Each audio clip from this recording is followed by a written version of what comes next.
रानी लक्ष्मीबाई।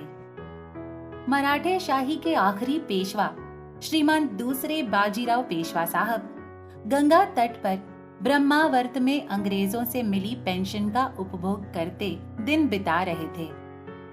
मोरोपंत तांबे उनके खास नजदीकी आश्रित थे।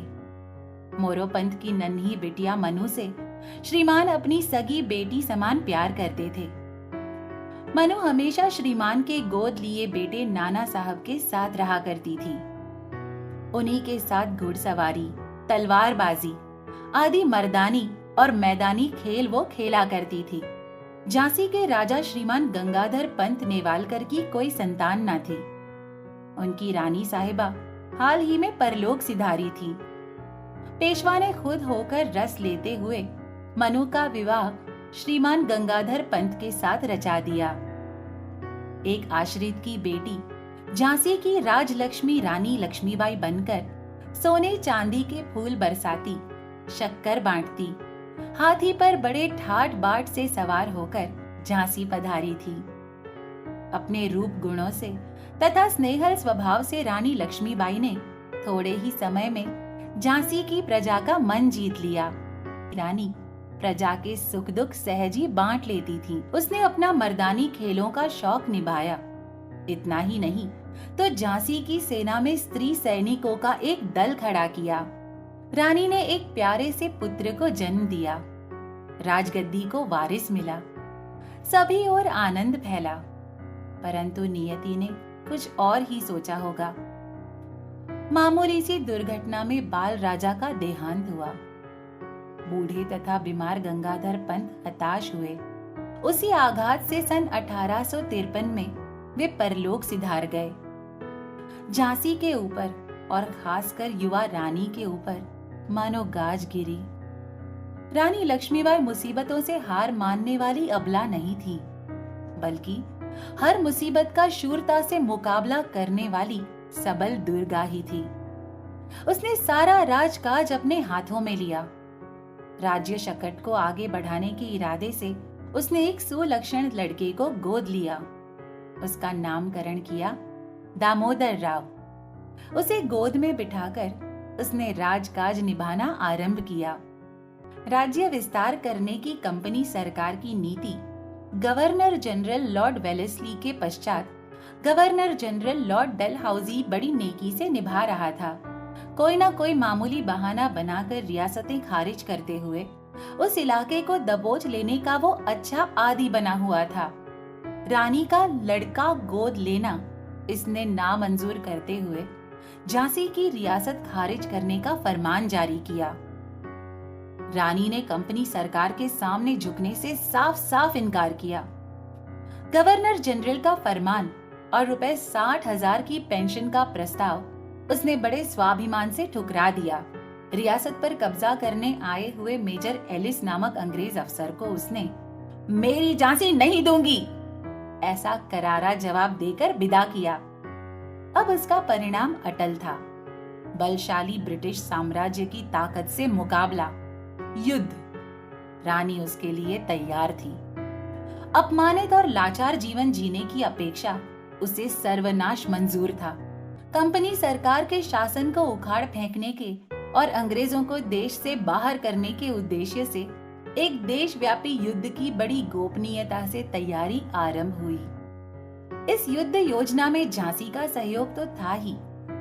युद्ध के दांव पेचों को आरेखन करने हेतु रियासतों के राजा एवं सेनापतियों की गोपनीय सभा में रानी के किए दांव पेच देखकर बड़े बड़े सूरमा भी चकित हुए। सभी ने उसका नेतृत्व स्वीकार किया। दुर्भाग्य से युद्ध की तैयारियां पूरी होने के पहले ही और सभी ने तय किए हुए प्रत्यक्ष हमले के एक महीना पूर्व ही दिनांक 10 मई 1857 के दिन संघर्ष आरंभ हुआ। शुरू में विद्रोहियों को लगातार सफलता मिलती गई, लेकिन संपर्क के साधनों के अभाव से चारों ओर संभ्रम की स्थिति निर्माण हुई। समूचा युद्ध व्यूह ढलने लगा। कंपनी सरकार ने योजना पूर्वक विद्रोहियों को समूल उखाड़ना आरंभ किया। युद्ध का प्रधान केंद्र झांसी होने से एवं रानी लक्ष्मी का ही मुख्य रूप से नेतृत्व होने से झांसी के ऊपर कब्जा करने के इरादे से अंग्रेजों ने झांसी पर आक्रमण किया। करारा मुकाबला करते हुए रानी ने पहले हमले को असफल बना दिया। लॉर्ड डलहौजी की जगह नया गवर्नर लॉर्ड कैनिंग आया था। उसने सर ह्यूज रोज को रानी को जिंदा पकड़कर कोलकाता भेजने का आदेश देकर झांसी की ओर भेजा। मार्च 1858 में सर रोज ने झांसी को बड़ी मजबूती से घेर लिया। सारी ताकत बटोरकर रानी ने किले को जूझते रखा। वो स्वयं मर्दाना पोशाक पहन, हाथ में चमकती नंगी तलवार लेकर घूमती हुई युद्ध का संचालन कर रही थी। कपट नीति के माध्यम से अंग्रेजों ने किले में दगाबाजी फैलाई थी। किले के बाहर के नगर पर उन्होंने कब्जा कर रखा था। ऐसी प्रतिकूल परिस्थिति में भी रानी ने लगातार 10 दिन इस कोटि का करारा मुकाबला जारी रखा कि सर ह्यूज रोज का भी मुंह सूखने लगा। रानी का तोपखाना बड़ा ही सक्षम था। लगातार तोपें दागकर अंग्रेजी सेना को किले के नजदीक आने से उसने रोक रखा था। परंतु एक दुर्भाग्यपूर्ण घड़ी में रानी का विश्वासी तोपखाना संचालक दुश्मनों की गोली का शिकार हुआ और रानी का तोपखाना अनाथ हुआ। रानी ने अपने धर्म बंधु श्रीमान नाना साहेब को पुकारा, परंतु उस समय जनरल हैवलॉक ने कानपुर पर किए हमले से खुद श्रीमान नाना साहेब पेशवा पर ही भाग निकलने की नौबत आई थी। उनके भरोसेमंद सेनापति और रानी के बचपन के खेल साथी तात्या टोपे ने अंग्रेजों को शह देने के इरादे के कालपी पर हमला किया और वे वहीं उलझ पड़े। रानी के तोपखाने की अचूक मार थमते ही दुश्मन का तोपखाना आगे बढ़ा। अब तोप गोले किले में आकर गिरने लगे, लगातार इमारतें गिराने लगे। अनाज का गोदाम उद्ध्वस्त हुआ। एक तोप गोले ने मौका उठाया तो वो सीधे बारूद के गोदाम पर जा धमका। प्रचंड विस्फोट हुआ। पूरा इमला आसमान में फेंका गया। रानी रणचंडी का रूप धारण कर परकोटे पर घोड़ा दौड़ाती, इस सिरे से लेकर उस सिरे तक आ जाकर सैनिकों का ढाढ़स बंधा रही थी और उन्हें प्रोत्साहित कर रही थी। झांसी पर दूसरा प्रहार हुआ। सुरंग के विस्फोट से किले का एक बुर्ज आसमान में बिखर गया। किले में बड़ी भारी दरार बन गई।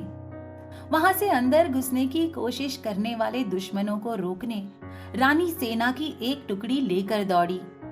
बड़ा तीखा प्रतिकार करते रानी ने पहला हमला तो परास्त किया। रात हुई। युद्ध कुछ समय थम गया। रात के भयावह अंधेरे में रानी अपनी लाडली झांसी को जलते हुए देख रही थी। घायलों की चिकित्सा का प्रबंध करती हुई, उनका धीरज बांधती हुई, दिलासा देती हुई रानी अविराम घूम रही थी, अथक परिश्रम कर रही थी। रणचंडी का संचार हुई रानी की कामना तो शूरवीर सैनिकों के कंधे से कंधा मिलाकर लड़ते लड़ते मृत्यु को आलिंगन देने की ही थी। परंतु रानी के सलाहकारों ने रानी की विवेक बुद्धि को जगाया। हौतात्म्य ये इस महायुद्ध का ध्येय नहीं था। ध्येय अगर था तो वो अंग्रेजों की हार, समूल विच्छेद, झांसी की तथा भारत माता की गुलामी से मुक्ति एवं स्वाभिमान, स्वत्व और स्वराज्य की पुनर्स्थापना।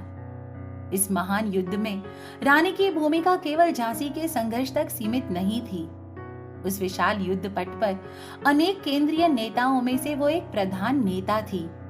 तितर बितर हुए युद्ध व्यूह की पुनर्रचना करनी हो तो तात्या टोपे की सहायता से फिर एक बार जीवित एवं मुक्त सभी नेताओं को इकट्ठा करना आवश्यक था। रानी ने बहुत ही व्यथित मन से झांसी छोड़ जाना तय किया। पौ फटने के पूर्व अंधेरे में ही किला छोड़ चलना पहले तय हुआ था, लेकिन सारे काम निपटाते कुछ विलंब तो हुआ ही। रानी परकोटे पर पहुंची तो पौ फटने वाली थी।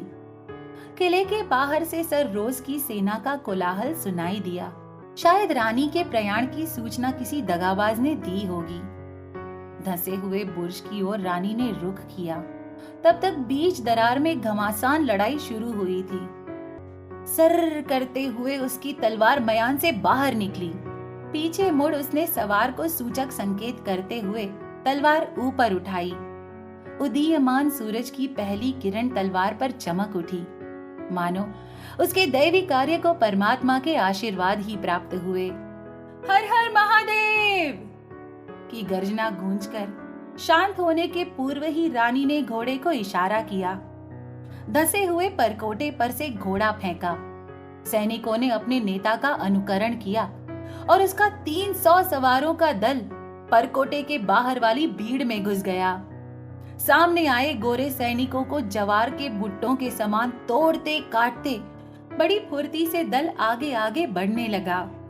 देखते देखते घेरा तोड़ बाहर निकला और ग्वालियर की दिशा में सरपट दौड़ते गया।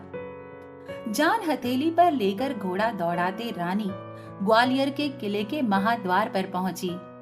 शिंदे ने रानी की सहायता करना तो दूर, लेकिन किले में आसरा देने से भी इनकार किया। पसीने से तर घोड़े फिर से कालपी की ओर मुड़े। पीछा करने वालों से बचती हुई रानी तात्या टोपे से जा मिली। रानी के कहने पर दिनांक 30 मई 1858 को तात्या टोपे ने ग्वालियर पर कब्जा किया। शिंदे ने अंग्रेजों से मिन्नतें की। दिनांक 17 जून 1858 को सर ह्यूज रोज और रॉबर्ट नेपियर ने ग्वालियर पर धावा बोल दिया। घोड़े पर सवार रानी ने ऐसा कड़ा मुकाबला किया कि सर रोज हिम्मत हारकर पीछे हटा। फिर भी दिनांक 18 जून 1858 को रानी मुरार की छावनी में थी, तब रॉबर्ट नेपियर ने छावनी पर अचानक छापा मारा। जल्दी जल्दी में दामोदर राव को पीठ पर बांधकर नौसिखिया घोड़े पर सवार होकर रानी गोरों की कतार को चीरकर भीड़ में से बाहर निकली। दौड़ते दौड़ते बीच रास्ते में सुवर्ण रेखा नामक नाला आया। नौसिखिया घोड़ा पानी देखकर चौंका। उसने छलांग ना लगाई। घोड़ा ठिठक गया और पीछा कर रहा दुश्मन रानी तक पहुंचा। घमासान लड़ाई हुई। रानी ने कई दुश्मनों को तलवार के घाट उतारा, लेकिन आखिर उसका भी बस ना चला। एक अंग्रेज ने रानी के मुंह पर उल्टा सीधा वार किया और उसकी दाईं आंख लटकने लगी। दूसरे ने सीने पर मर्मांतक वार किया तो तुरंत तीसरे ने उसके सिर पर प्राणांतिक वार किया। उस हालत में भी रानी ने उन दोनों को मार गिराया और घोड़े को नाले में आगे बढ़ाया। दीवान जी रामचंद्र राव रानी को भीड़ से कुछ दूर ले गए। रानी के पवित्र देह को म्लेच्छों के स्पर्श से बचाने हेतु काफी मेहनत कर वे रानी को गंगादास बाबा की कुटिया में ले आए। दामोदर राव को गंगादास बाबा के हाथ सौंपकर रानी ने आखिरी सांस ली।